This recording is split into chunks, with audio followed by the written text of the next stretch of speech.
नमस्कार दोस्तों, मैं हूँ ज्योति और आप देख रहे हैं सुनो ना। क्या कभी ऐसा हुआ है कि आपने किसी के साथ बहुत बुरा किया हो, यह सोचकर कि वह गलत है, पर बाद में पता चला कि वह तो आपकी जान बचा रहा था। अक्सर हम अपनी आँखों पर यकीन कर लेते हैं, लेकिन वह सच को नहीं देख पाते जो खामोश होता है। आज की कहानी है अटूट विश्वास, बलिदान और उस पछतावे की जिसकी आग में जलकर इंसान कुंदन बन जाता है। चलिए शुरू करते हैं। एक समय की बात है, एक राजा अपनी संतानों की अकाल मृत्यु से बहुत दुखी था। तब एक तांत्रिक ने अपनी विद्या से उसकी आने वाली बेटी की रक्षा का वचन दिया, पर एक शर्त रखी। राजकुमारी कभी भी राजमहल की चौखट से बाहर कदम नहीं रखेगी, वरना उसकी जान को खतरा होगा। राजा ने महल के भीतर ही राजकुमारी के लिए संसार बसा दिया। राजकुमारी अद्भुत सुंदर थी। जब वह विवाह योग्य हुई तो तांत्रिक ने एक जादुई आईना दीवार पर लगवाया और कहा, जिसका चेहरा राजकुमारी को इस आईने में दिखेगा वही उसका वर होगा। कई राजकुमार आए, पर आईना खाली रहा। अंत में एक पराक्रमी और तेजस्वी राजकुमार वहां पहुंचा। जैसे ही उसने आईने में देखा, राजकुमारी की सुंदरता देखकर वह मूर्छित हो गया। राजा ने खुशी खुशी उन दोनों का विवाह कर दिया। राजकुमार के साथ हमेशा उसका एक अभिन्न मित्र और मंत्री ब्रिज रहता था, जिसने एक युद्ध में राजकुमार की रक्षा करते हुए अपना हाथ गंवा दिया था। ब्रिज को पक्षियों की भाषा समझ में आती थी। विदाई के बाद जब वे लौट रहे थे तो ब्रिज ने दो मैनों की बातें सुनी। एक मैने ने कहा, इस जोड़े पर 3 मौत के साये मंडरा रहे हैं। पहला, नाव से उतरते ही राजकुमार एक सुनहरे घोड़े को देखकर उस पर सवारी करना चाहेगा, जो वास्तव में काल है। अगर कोई उस घोड़े का सर धड़ से अलग कर दे तो राजकुमार बच जाएगा। तो दूसरा खतरा? दूसरी मैना ने पूछा। महल पहुंचते ही राजकुमारी जो नई पोशाक पहनेगी वह उसे छूते ही मर जाएगी। अगर कोई उस वस्त्र को पहले ही जला दे तो वह बच जाएगी। और तीसरा खतरा, पुश्तैनी हार पहनते ही एक जहरीला कीड़ा उन्हें काटेगा। अगर कोई उस कीड़े को काटने के बाद राजकुमारी की आंखों में खून की 3 बूंदें डाले तो वह जीवित हो जाएगी। मैंने ने अंत में एक भयानक शर्त जोड़ा, अगर कोई यह बात जान ले और किसी को बताने की कोशिश करे तो वह तुरंत पत्थर की मूरत बन जाएगा। ब्रिज सुन्न रह गया।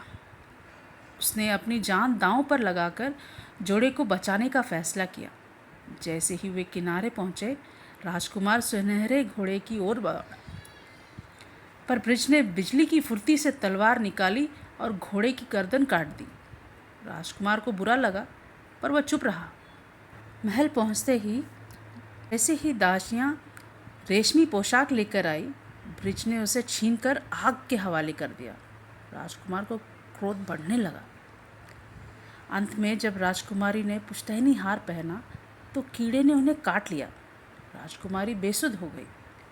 ब्रिज ने आओ देखा ना ताओ, तुरंत राजकुमारी की उंगली पर छोटा सा चीरा लगाया और उनकी आंखों में रक्त के 3 बूंदें डाल दी।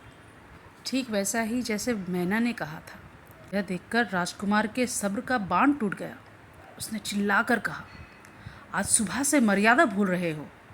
तुमने मेरे प्रिय घोड़े को मारा, राजकुमारी के कीमती वस्त्र जला दिए और अब राजकुमारी को लहूलुहान किया। सैनिकों, इसे बंदी बनाओ और मृत्यु दंड दो।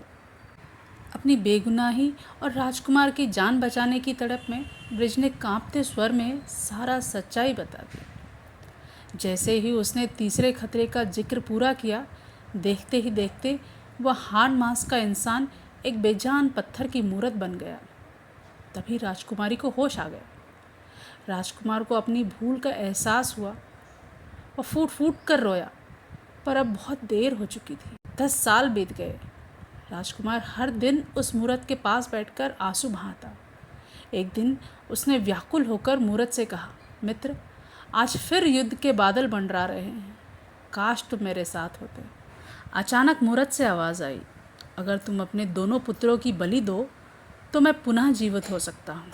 राजकुमार और राजकुमारी जो ब्रिज के ऋणी थे, भारी मन से तैयार हो गए। जैसे ही राजकुमार ने बलिदान के लिए तलवार उठाई, वह जीवित होकर सामने खड़ा हो गया। उन दोनों पछतावे की आग में जलकर शुद्ध हो चुके हों। यह केवल एक परीक्षा थी। दोस्तों, कभी कभी बिना पूरा सच जाने लिया गया एक छोटा सा फैसला जीवन भर का पछतावा बन सकता है। राजकुमार ने अपनी आंखों पर तो भरोसा किया, पर अपने मित्र के चरित्र पर नहीं। ब्रिज की यही वफादारी हमें सिखाती है कि रिश्ते चाहे जो भी हो, विश्वास की बुनियाद कभी कमज़ोर नहीं होनी चाहिए। क्या आपके जीवन में भी कोई ऐसा ब्रिज है जिसे आपके लिए बड़ी कुर्बानी दी हो? मुझे कमेंट्स में ज़रूर बताएं। अगर यह कहानी आपके एहसास तक पहुंचती हो तो सुनो ना को लाइक करें और हमारे इस परिवार का हिस्सा बनने के लिए सब्सक्राइब ज़रूर करें। मैं हूँ ज्योति, जल्द मिलूँगी एक नई कहानी के साथ। तब तक के लिए सुनते रहिए सुनो ना। शुक्रिया।